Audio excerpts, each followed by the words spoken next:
Namaste, everyone. My name is Krupesh. AI is one of my the favorite topics. I studied artificial intelligence about 22 years back, and then probably after 18 years, I started practicing AI. That is about like three and a half years ago. We started building stuff around AI.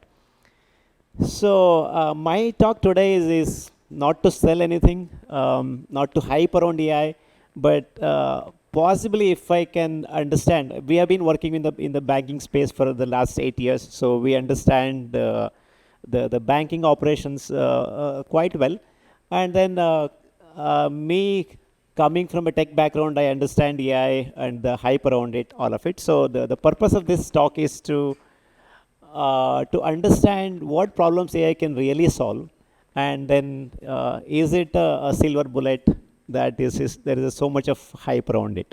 So to start with,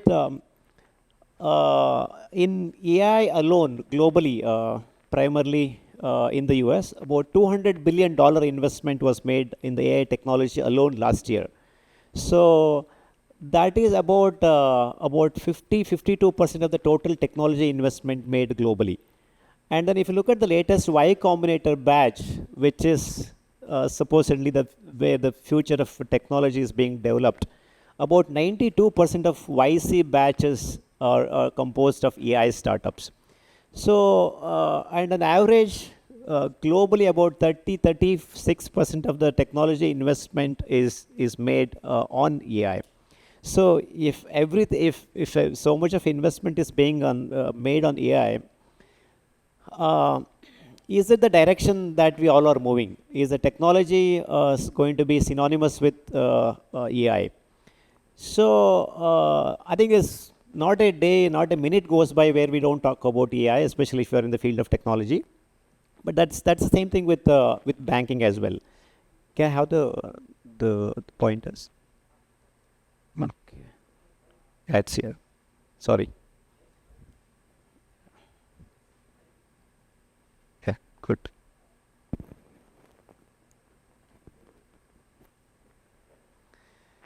Okay. So, by the way, I made this entire presentation using AI tool. All the images and the presentation, everything was generated by AI. So, let's look at I'll start with a quick story about AI. We have done quite a few projects around AI. We helped an artist. There was a serendipity art festival that happened in Goa in December. So there is an artist I know. He works on the machine-based art. So he came up with a concept where actually the concept was simple. It was a AI Swayamvar. So basically he wanted to build a AI robot which will talk to a human being and then ask a series of questions. And then if the AI, the robot likes the person, then it will put the garland. So that was his the concept. It was more of a art project. So he wanted our help. Like, can you help us build this AI machine where actually it will understand the human being and make a decision? So this is still the concept stage. I don't have the complete video. This is where the three people were selected and then they put the garland on them. So we explored a lot of LLMs, a lot of technologies. It looked like fairly simple problem to solve, right? You have a conversation, you understand the person who is speaking to, and then make a decision. So the machine was supposed to pick and then have the bias as much as possible, being transparent and then being fair to the person, and then make a decision which is supposed to be an educated decision. So the reason I want to talk about this thing is that there is this thing called hallucination when it comes to AI models. The hallucination is a fancy word for a bug that we call in software. But in AI, it's not a bug because you can't really fix a AI bug. Because if you ask a question, let's say something like you ask the AI to make an estimate of, let's say, how many white colored the desired cars are there, the yellow number plate in Mumbai. I think it will give you a series of assumptions, calculations. It will calculate if you ask Chat GPT or any other AI. But then if you ask the same question, I think it makes a very fair estimate. I have tried this. So any question, any math question, any research question that you ask, it has got its own mechanism. But if you ask the same question again, it will go through a different path. It might come up with a slightly different number. And then if you ask the same question 8 times, probably 8 or 9 times it comes up with a slightly, sometimes inconsistent answers. So that is at times it gives a totally factually incorrect answer, right? That is the hallucination we are talking about. Basically, you as a programmer, you can't go on and fix it, because that is how AI models are built. It will go through billions of permutations and combinations for every prompt that you ask for. So that's a major problem that we encountered here also, right? Suddenly, I think we tested everything; it was working okay, but then when people started interacting, the model started hallucinating. So it was asking some questions that was not relevant, and then it was making some decisions that we did not expect the AI model to make. So I think it managed to select some 3 people out of some 50 people who interacted. It was I think well received. But this is that leads us to this discussion, right? If it is a, are we ready? If there is so much of talk, there is so much of the hype around it. This is the famous Gartner hype cycle. This is true for any innovation, right? There's a the peak of inflated expectations that you see at the top, and then there is there's a trough that happens here at the bottom. Now the question is for all of us to adopt AI. So we don't know whether we are at the peak or at the trough, or we are at the reaching the productivity layer where we all can start adopting. So as I think bankers probably, we uh, talk about the investment that you get for the technology investment, the returns, right? So there is so many things that we can try today, starting from the language models to open source and then free models. But okay, but then are we at a stage where the technology is mature enough, AI is mature enough for banks to adopt, right? So the broadly there are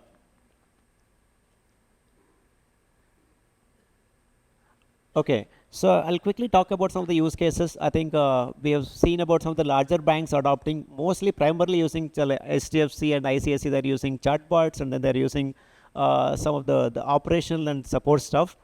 But globally, if you look at it, about 60% of large enterprises are using or evaluating AI. Uh, and the private bank AI is mentioned 6 times more in the last year alone.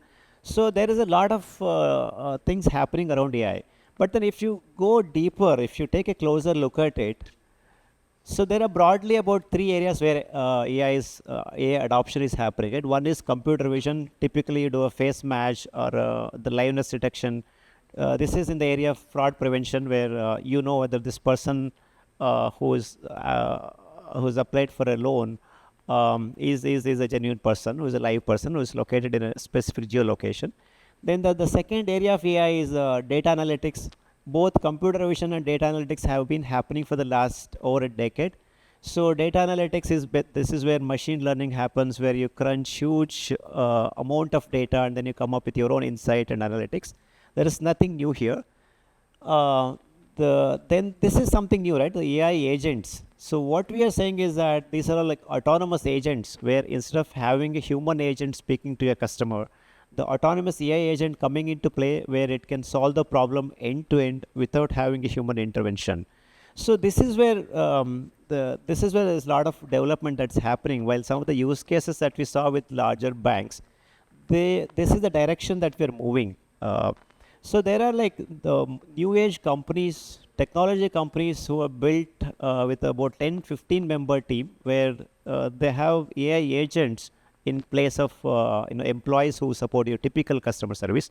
But it hasn't really happened in a large enterprise segment because of the earlier problems that I mentioned with respect to consistency related issues, the hallucination issues, and also the adoption, and then the people not being very comfortable using the technology.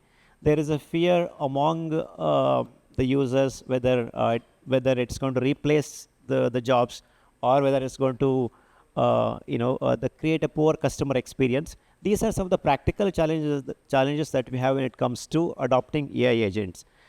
Today in India, based on our interaction, none of the major financial institutions have started using this. There have been some pilots run, but then the results were not really conclusive. So that leads to the fourth part. This is the fourth part of AI, which is Gen AI. I think this is where most of you have experimented with a tool like Open API, the or the Perplexities, or maybe some of these the AI tools that will help you with as a personal assistant. Right today, to prepare a presentation like this, I can ask AI, I can give a context, and then it will prepare a presentation. If you need to prepare a marketing presentation, it does it. If you want to build website content, then this generative AI can do that. What it does is basically it has got an entire database of the internet. It knows like how whatever is available in the public domain, and then it uses computers to condense that data and then make those decisions. But then it is still not at a stage where it can it can get creative, or it can be sensitive about certain topics. It is still computing at a large scale. That's what is happening, right? But this is where I think one of the opportunities for all bankers to start using it for personal purposes, right? To do your research, or to understand the problems, and also basically make you more productive. So there are a lot of things it can do today. You need not go and then browse internet, and then if you go with a paid subscription of one of these tools, it can also create a web page. It can build a calculator. It can build your own the AI agents that we talked about. I think this is one area where all of us can explore, and then it makes us personally productive. So now, the quickly, there's talk about LLM, right? LLM is large language model. That's the thing that mostly solves a problem. But then there is also SLM and TLM. SLM is your small language model that is meant for a specific purpose. Then TLM is a tiny language model where it can do specific things, like if you want to calculate, or if you want to weather bot, those kind of things. So now actually we are moving away from large language models to specific models, maybe for banking, maybe tiny models that are specific for a very functional areas. Also, I think we have moved away from training, right? This training was a major problem. The models do not really understand the context unless you go and then feed tons of data. Now we are at a stage where I think trained models are available, so that will improve the speed. And I talked about autonomous agents. Now this is something that might help with programming, right? There's this concept of co-pilots. So autonomous agents are basically they can replace human being as an employee, but then co-pilots are your assistants who will actually help you become more productive. So I think mostly for the next 4 to 5 years, this is where most of the activity is going to be on the co-pilots, who will eventually understand the context, who will understand the problem, and they become autonomous agents. And one thing that we suggest and then keep working with some of our banks is do a quick pilot, right? The POC.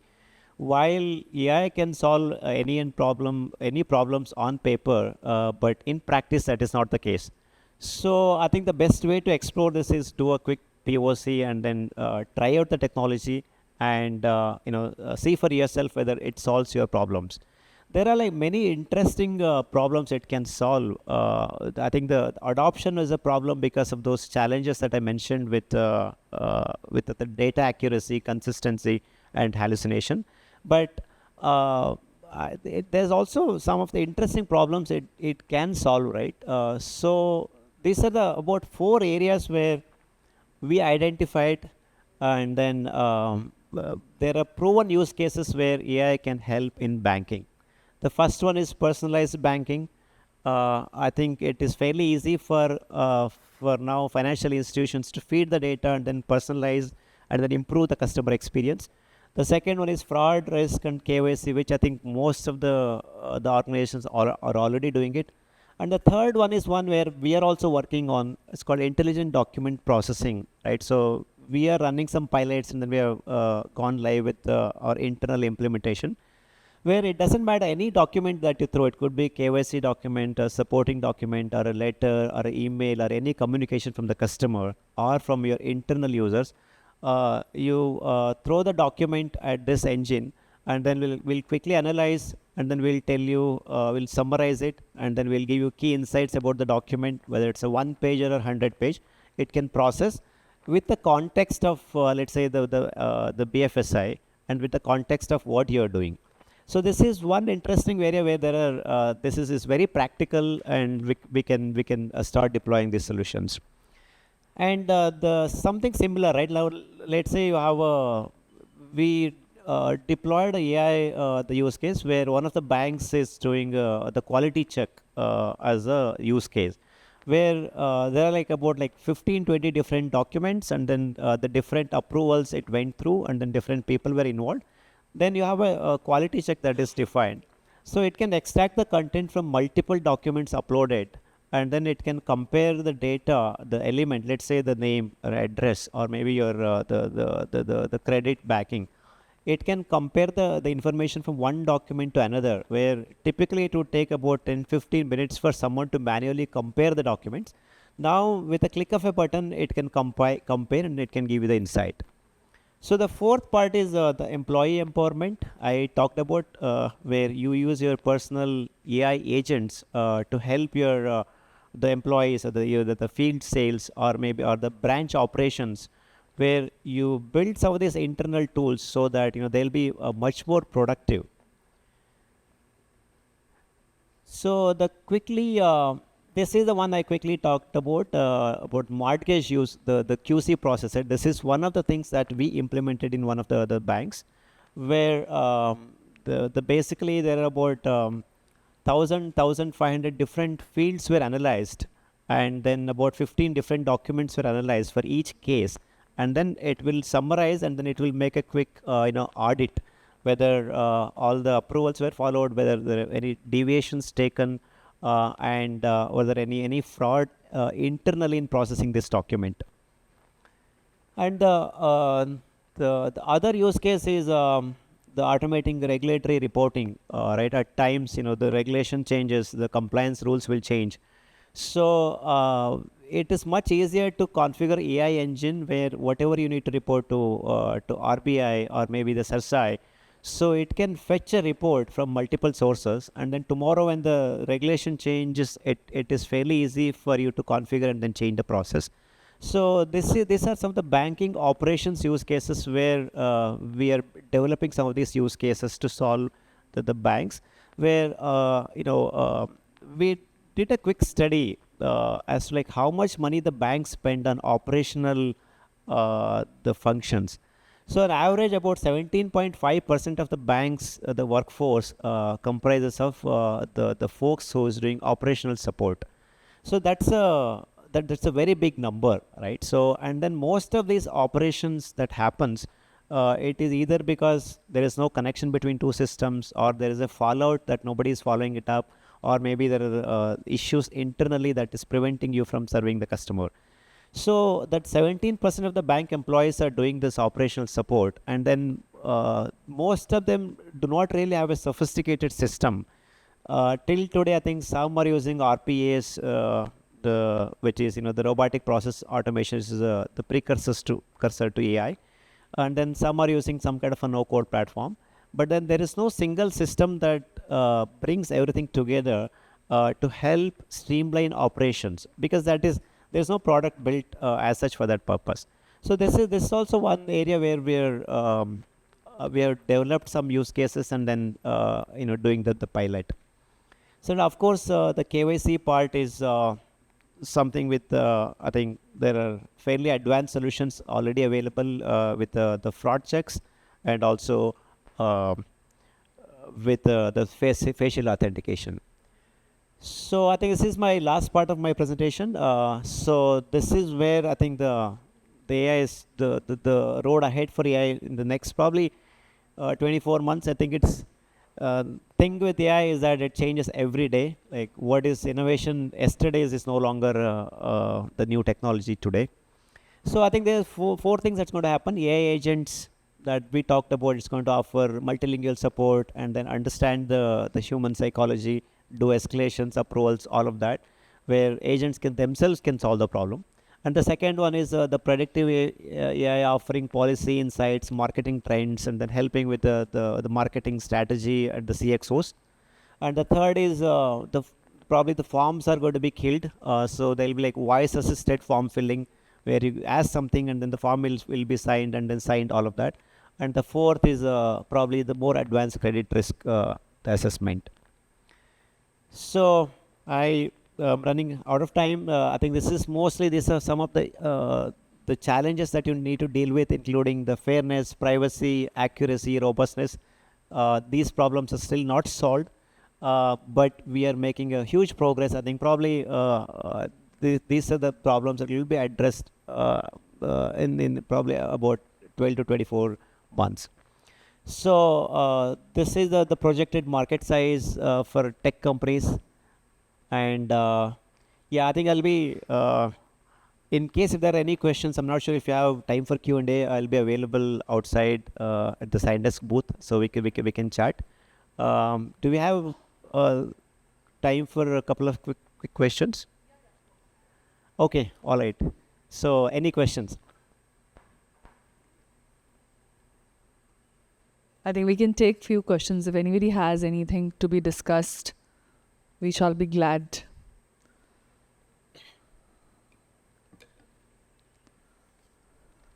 Okay. I'll give the mic. I'll pass on the mic.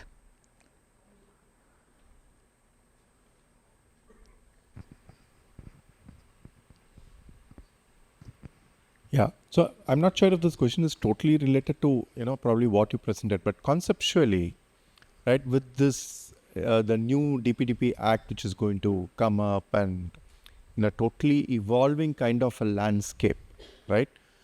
How do you protect your investment? Like, for example, Signdesk is a very specific investment which has been made in a digital process for, let's say, an agreement signing or a document signing. Very quickly, the regulations could change where some things could get frowned upon or a modification may be required, which may even bring that entire business concept itself into question. So how do you kind of come around it? I think in a way, I think even in some of the products that, we at the banks are rolling out, right? Something which is very profitable can immediately come into question. And sometimes it becomes difficult for us to navigate. So how do you go through that? Is a question about how do you navigate the sudden changes in the regulatory landscape? Correct. Especially because in something like Signdesk, it's extremely fine, right? I mean, it's a very niche kind of a product offering. Mm-hmm. And any change in the regulation or in the legality can bring the entire business model into question. So how do you navigate that? Yeah, I think it happened in our case, right? We had a fairly mature technology somewhere around 2021 where we were providing Aadhaar-based verification, signing, signature, all of that. Then suddenly Supreme Court came and said that only I think the regulated entities can use Aadhaar, and then it is off limits for everybody else. So overnight, our business model was just kind of going to be killed. So we had the entire town hall where we had about like 250 people, employees. So then we told them that, this is what happened last night. While probably like 30-40% of our customers are not going to be able to use our solution. So we told them that we'll probably going to build more, and then fortunately we had few other things. The innovation, we thought that we will build that for the future. Things like we had a product called eMandate, which is eNash product, and then we had something called the KYC, and then we had the no-code platform that we are building. So we said that we'll try to accelerate our investment in those areas. But again, it was not easy, right? We were not really market ready. So we did not. We somehow we survived for the next, I think, 6 to 8 months. Then I think we worked hard on our existing product. But I don't know if there is the foolproof way to handle that. I think only way is to have other diversified products where if something doesn't work, something else can be done. Something similar happened where we'll had to file a writ petition in the Supreme Court to fight one of the notifications issued by Mighty that directly impacted our business. We said that it said that only the government entities can offer some of these services. So then actually we said that while we're talking about digital India and then private innovation, and then with the DPI and the India stack, it was always developed with the help from the private corporations as well as the government. So fortunately, I think during COVID the hearing happened, and then I think we got it in our favor. But I think in general, I think the angle of innovation that helps, right? Whether you're a fintech, whether you're a technology company or a bank, I think you can't really rest on your laurels thinking that like whatever is the working. I think that's why probably many of the banks will have 40, 50 different business units and different products, and then it keep growing. So I think that's the nature of the game, especially when you're working with the banking and you're working in technology. Things evolve fairly rapidly. That's why I think we are also transforming into a AI company. While there is a lot of hype around AI, but then it can solve some of the problems really well.